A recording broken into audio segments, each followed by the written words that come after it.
सुमी आणि अक्षरा आज निघालो होतो 15 फूट खाली असलेलं गणपती मंदिर बघायला, जे वाघोलीला नालासोपारा पश्चिमेला आहे. तिथे आल्यानंतर आम्हाला एक सुंदर असं तलाव दिसलं. तलावाच्या बाजूलाच वागेश्वरी देवीचं सुंदर असं पुरातन मंदिर आहे. सुंदर अशी देवीची मूर्ती आहे आणि त्या देवीचं दर्शन घेऊन आम्ही जस्ट पुढे निघालो. पुढे गेल्यानंतर आम्हाला लागलं आयुष ओल्ड एज होम. या ओल्ड एज होममध्येच तुम्हाला हा अंडरग्राऊंड गणपती मंदिर बघायला मिळेल. या मंदिरात जाताना खूप सुंदरसा रस्ता आहे. गावात येणारा फील इथे तुम्हाला येतो. इथे बरंच काही रिडेव्हलपमेंटचं काम होणं बाकी आहे, पण इथे आल्यानंतर तुम्हाला कम्प्लिटली गावचा फील येतो.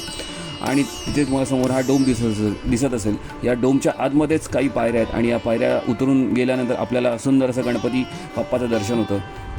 तुम्ही बघू शकता हा सुंदर असा गणपती बाप्पा, हा इच्छापूर्ती गणेश आहे. आणि इथलं हे पॉझिटिव्ह वाईब्स, इथल्या सुंदर असं वातावरण शांत तुम्हाला खरंच विलोभनीय आहे. बघू शकता गणपती बाप्पा, सुंदर असा गणपती बाप्पा आहे. गणपती बाप्पा मोरया, मंगलमूर्ती मोरया.